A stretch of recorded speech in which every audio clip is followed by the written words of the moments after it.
Reading through the Bible in 1 year, June 29th, Joshua chapter 1, Psalm 120, 121, and 122, Isaiah 61, and Matthew chapter 9.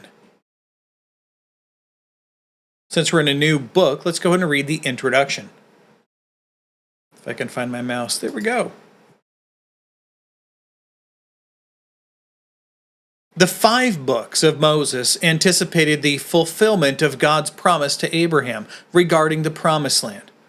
Now, either about 1400 or 1220 BC, through a string of military victories under Joshua, Israel conquered the land and divided it among the 12 tribes.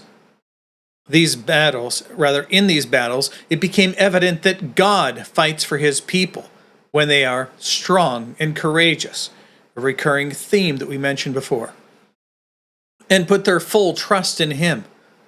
At the close of the book, Joshua charged the people to remain faithful to God and to obey his commands, and the people agreed to do so. Quote, "As for me and my house," said Joshua, "we will serve the Lord." Chapter 24, verse 15. Although anonymous, the book appears to contain eyewitness testimony, some of which may have been written by Joshua himself. Let's begin.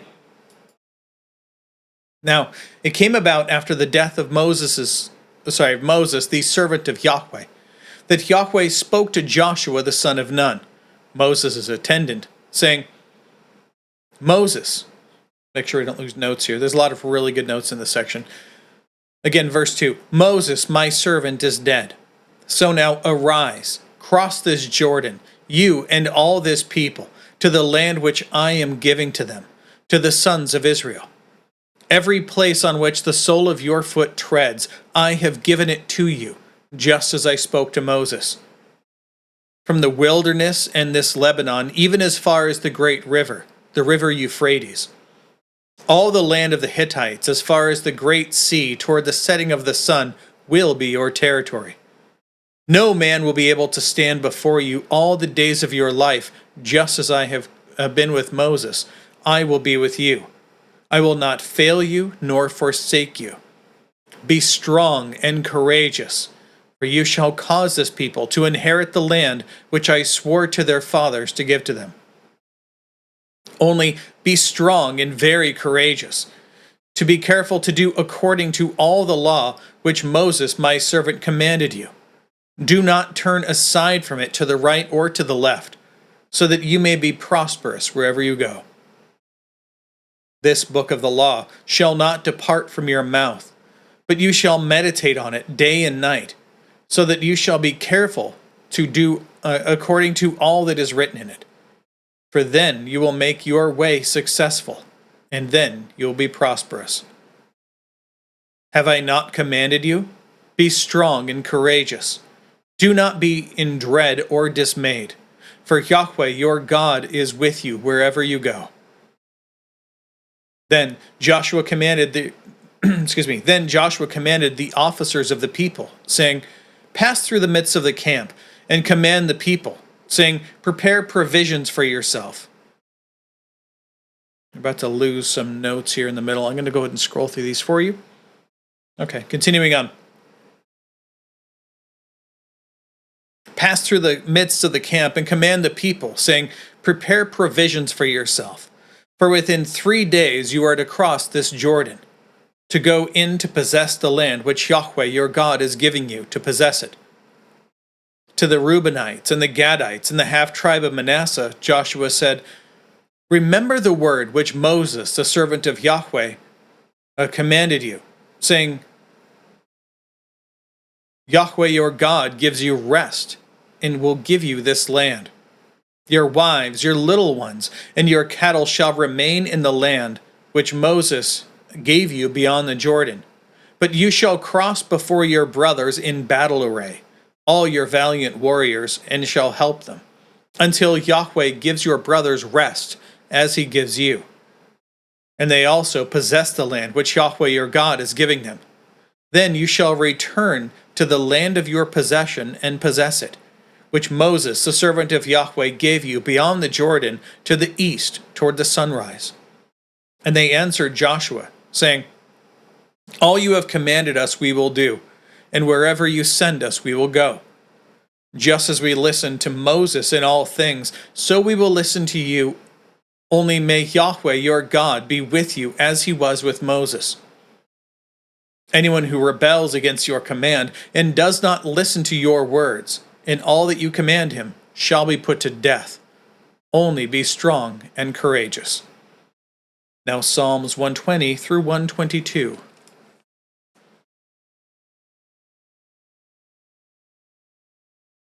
In my distress I called to Yahweh, and he answered me. O Yahweh, deliver my soul from a lying lip, from a deceitful tongue. What shall he give to you, and what shall he add to you, O deceitful tongue? Sharp arrows of the warrior, with the burning coals of the broom tree. Woe is me, for I sojourn in Meshech, for I dwell among the tents of Kedar. Too long has my soul had its dwelling with those who hate peace. I am for peace. But when I speak, they are for war. Psalm 121. I will lift up my eyes to the mountains. From where shall my help come? My help comes from Yahweh, who made heaven and earth. He will not allow your foot to stumble. He who keeps you will not slumber. Behold, he who keeps Israel will not slumber and will not sleep. Yahweh is your keeper. Yahweh is your shade on your right hand. The sun will not strike you by day, nor the moon by night. Yahweh will keep you from all evil. He will keep your soul. Yahweh will keep your going out and your coming in from now until forever. Psalm 122. I was glad when they said to me, Let us go to the house of Yahweh. Our feet are standing within your gates, O Jerusalem. Jerusalem, which is built as a city joined together. To which the tribes of Yah go up. A testimony for Israel to give thanks to the name of Yahweh. For there thrones sit for judgment, the thrones of the house of David. Pray for the peace of Jerusalem. May they prosper who love you. May peace be within your walls and tranquility within your palaces. For the sake of my brothers and my friends, I will now say, May peace be within you. For the sake of the house of Yahweh our God, I will seek your good. And now Isaiah 61.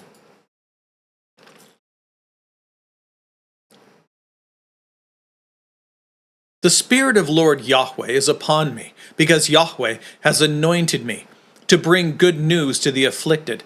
He has sent me to bind up the brokenhearted, to proclaim release to captives and freedom to prisoners, to proclaim the favorable year of Yahweh and the day of vengeance of our God, to comfort all who mourn, to grant those who mourn in Zion, giving them a headdress instead of ashes, the oil of rejoicing instead of mourning, the mantle of praise instead of a spirit of fainting.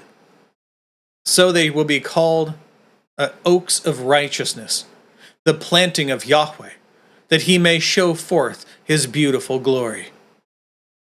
Then they will rebuild the ancient waste places. They will raise up the former desolations, and they will make new the ruined cities, the desolations from generation to generation. Strangers will stand and pasture your flocks, and foreigners will be your farmers and your vine dressers. But you will be called the priests of Yahweh. You will be spoken of as ministers of our God. You will eat the wealth of nations, and in their glories you will boast. Instead of your shame, you will have a double portion. Instead of dishonor, they will shout for joy over their portion. Therefore, they will possess a double portion in their land. Everlasting gladness will be theirs. For I, Yahweh, love justice. I hate robbery in the burnt offering, and in truth I will give them their recompense, and cut an everlasting covenant with them. Then their seed will be known among the nations, and their offspring in the midst of the peoples. All who see them will recognize them, because they are the seed whom Yahweh has blessed. I will rejoice greatly in Yahweh. My soul will rejoice in my God, for he has clothed me with garments of salvation. He has wrapped me with a robe of righteousness. As a bridegroom decks himself with a headdress, and as a bride adorns herself with her jewels. For as the earth brings forth its branches, and as a garden causes the things sown in it to branch out, so Lord Yahweh will cause righteousness and praise to branch out before all the nations. Now Matthew chapter 9.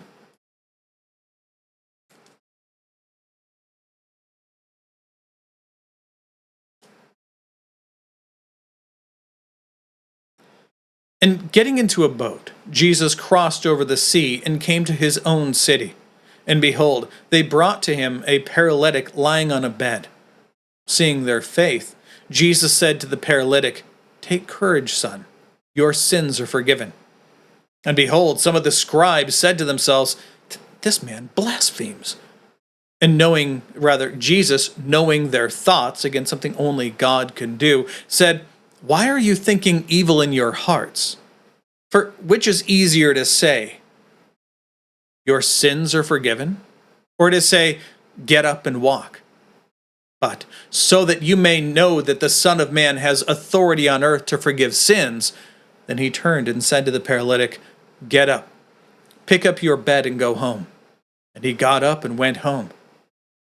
But when the crowd saw this, they were afraid and glorified God, who had given such authority to men. And as Jesus went on from there, he saw a man called Matthew sitting in the tax office, and said to him, "Follow me." And he stood up and followed him. Then it happened that as Jesus was reclining at the table in the house, behold, many tax collectors and sinners came and were dining with Jesus and his disciples. When the Pharisees saw this, they said to his disciples, "Why is your teacher eating with tax collectors and sinners?" But when Jesus heard this, he said, "It is not those who are healthy who need a physician, but those who are sick. But go and learn what this means. I desire compassion and not sacrifice. For I did not come to call the righteous, but sinners." Then the disciples of John came to him, asking, "Why do we and the Pharisees fast, but your disciples do not fast?" And Jesus said to them, "Can the attendants of the bridegroom mourn as long as the bridegroom is with them? But the days will come when the bridegroom is taken away from them, and then they will fast. But no one puts a patch of unshrunk cloth on an old garment, for the patch pulls away from the garment, and a worse tear results. Nor do people put new wine into old wineskins. Otherwise, the wineskins burst, and the wine pours out, and the wineskins are ruined. But they put new wine into fresh wineskins, and both are preserved." While he was saying these things to them, behold, a synagogue official came and was bowing down before him, and said, My daughter has just died, but come and lay your hand on her, and she will live." And Jesus got up and began to follow him, and so did his disciples. And behold, a woman who had been suffering from a hemorrhage for 12 years came up behind him and just touched the fringe of his garment. For she was saying to herself, "If I only touch his garment, I will be saved from this." But Jesus, turning and seeing her, said, "Daughter, take courage. Your faith has saved you." At once the woman was saved from her hemorrhage. And when Jesus came to the official's house, he saw the flute players and the crowd in noisy disorder. And he was saying, leave, for the girl has not died, but is asleep." They began laughing at him. But when the crowd had been sent out, coming in, he took her by the hand, and the girl got up. And this news spread throughout all that land. And as Jesus went on from there, 2 blind men followed him, crying out, "Have mercy on us, Son of David." Remember, we talked about this before. The term Son of David is a messianic title, right? And when he entered the house, the blind men came up to him and said to him, and Jesus said to them, "Do you believe that I am able to do this?" And they said to him, "Yes, Lord." Then he touched their eyes, saying, "And it shall be done to you according to your faith." And their eyes were opened, and Jesus sternly warned them, saying, "See that no one knows about this."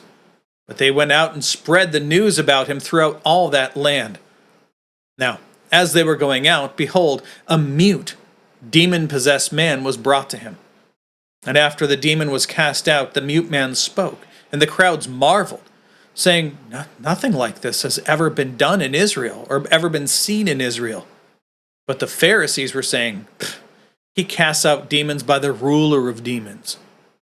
And Jesus was going throughout all the cities and villages, teaching in their synagogues, and preaching the gospel, the good news of the kingdom, and healing every kind of disease and every kind of sickness. And seeing the crowds, he felt compassion for them, because they were distressed and downcast like sheep without a shepherd. Then he said to his disciples,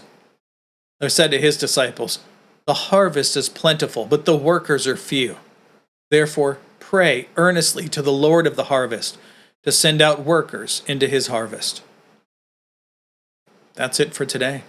That's all of the text, and that is also all of the notes. So, God willing, we'll be back tomorrow. Behold, the word of the Lord.